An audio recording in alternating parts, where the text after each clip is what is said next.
Hey everyone, in today's video I am going to show you how to restore deleted voice recordings in Galaxy F05. So let's start the video. First of all, open a recording app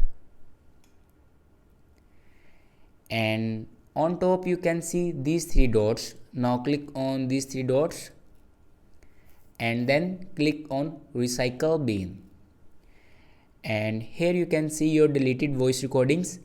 If you want to restore your deleted voice recordings, then simply click on edit and select your voice recordings and then click on restore all. After clicking on restore all, your deleted voice recording will restore.